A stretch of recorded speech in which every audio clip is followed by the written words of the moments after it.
ladies. Once again, it's Rasheen Johnson from Philadelphia, Pennsylvania, coming to you again with a very delicious dish that I know that you're going to love. It is my chicken tortellini Alfredo. Actually, it's my cheese lovers chicken tortellini Alfredo. What we want to do is in a Dutch oven, we want to combine at least 3 pounds of boneless, skinless chicken breast that we, for the sake of taping purposes, have pre-marinated. We want to put it in a hot Dutch oven. We cover the bottom of the Dutch oven with some olive oil. And we have in the pot our chicken, our garlic, our sea salt, and our other Italian herbs and spices.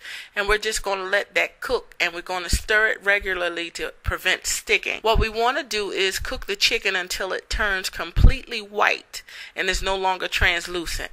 So we want to go from the bottom of the Dutch oven to the top, continuously rotating the chicken so that the heat is evenly distributed. Look at those delicious chunks of white meat chicken breast. Ladies, when I tell you that this is off the hook, please believe me. I would not lie to you. Now listen.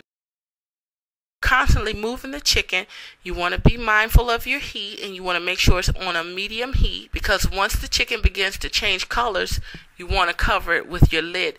But until then, enjoy the wafting of all those delicious flavors. So now what we're going to do is we're going to cover our chicken with a lid, just so.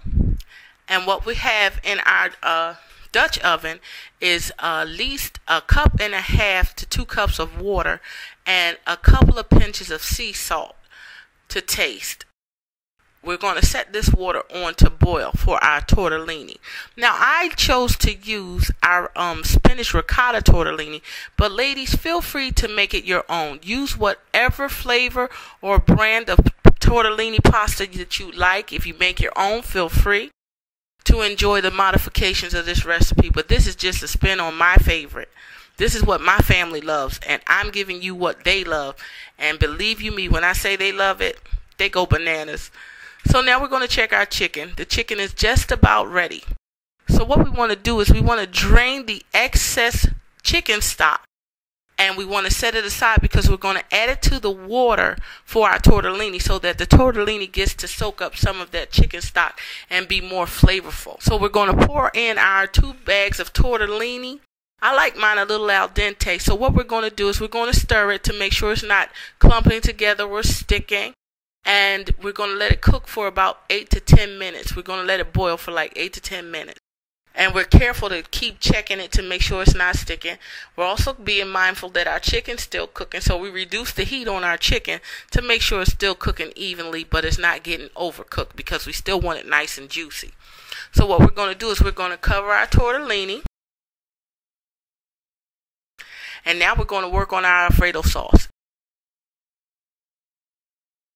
Our Alfredo sauce is comprised of 35 ounces of Alfredo sauce, and in that we have 1.5 packages of Philadelphia cream cheese that, for the sake of taping purposes, that we've already blended well together. Now, my family tends to like their food a little spicy, so this is an optional step. I just took the liberty of adding a couple of shakes of crushed red pepper.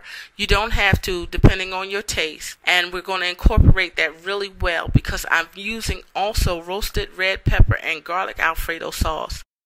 And I think that the flavors play nicely off of each other. They dance really nicely. And to the Alfredo sauce, we're going to add some Kraft grated Parmesan Romano cheese, 2.5 to 3 tablespoons.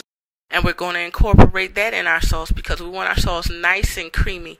Ladies, when I tell you that the smell is absolutely delightful, please believe me, I'm about to pass out. It smells so good in this kitchen. But if I did that, my food might burn. So we're not going to pass out just yet because I have to get this together so that I can share this with you ladies.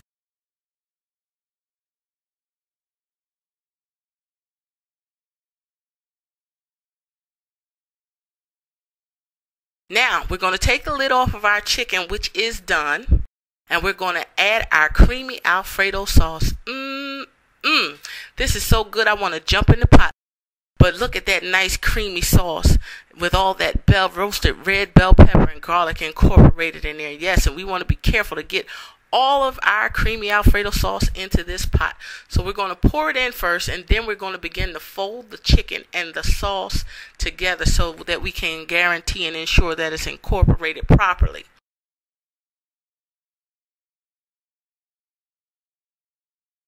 So now we want to just stir this up. Oh, and it is absolutely divine.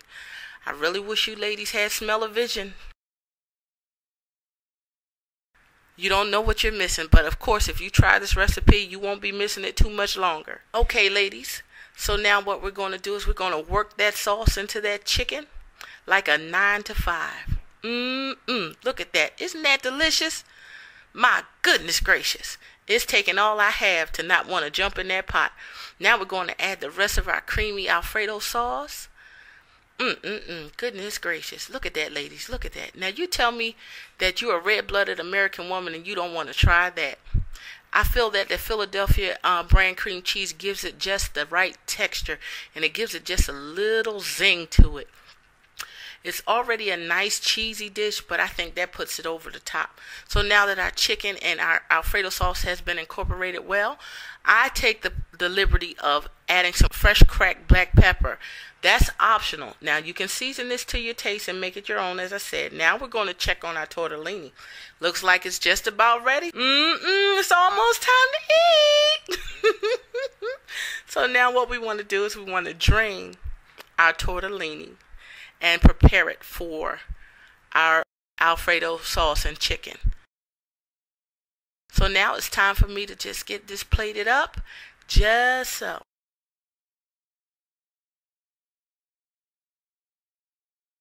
Taste of this. That is delicious. Let me taste this cheesy bread. Good. I hope you enjoy this dish as much as I do. It's one of my favorites. Bye-bye.